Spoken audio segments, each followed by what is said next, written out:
இப்போ நம்ம last year group 4லேருந்து ஒரு ரேஷியோ பேஸ் பண்ண சம் தான் பார்க்க போகிறோம். ஸோ இப்போ நமக்கு என்ன கொடுத்துருக்காங்க, A:B கொடுத்துருக்காங்க, அதோட வேல்யூ என்ன 3:7. அதுக்கப்புறம் B:C, அதோட வேல்யூ என்ன 7:6. ஸோ இப்போ நம்ம என்ன கண்டுபிடிக்கணும், ratio between C and A பண்ணலாமா? ஸோ ஃபஸ்ட்டு கொடுத்துருக்கதை அப்படியே எழுதலாம்.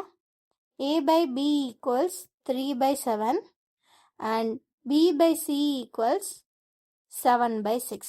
ஸோ இப்போ என்ன பண்ண போகிறோம்னா, இவங்க ரெண்டு பேரையும் நம்ம வந்து மல்டிப்ளை பண்ண போகிறோம். எப்படின்னா RHS into RHS, LHS into LHS, left hand சைடோட ரைட் ஹேண்ட் சைடோட பண்ணலாமா? ஸோ ஃபஸ்ட்டு லெஃப்ட் சைடு இவங்க ரெண்டு பேர் தான் இருக்காங்க. A/B multiplied by B/C equals right hand side 3/7 multiplied by 7/6. ஓகேவா? ஸோ B கேன்சல் ஆகிடும், 7 கேன்சல் ஆகிடும். On 3s are 3, 3 2s are 6. So அப்போ என்ன கிடைக்கும், A/C ஈக்குவல்ஸ் 1/2. எனக்கு என்ன வேணும், ratio between C and A. So இப்போ என்ன பண்ணலாம்னா, இதை அப்படியே ரெசிப்ரோக்கல் பண்ணலாம். அப்போ C/A ஈக்குவல்ஸ் 2/1.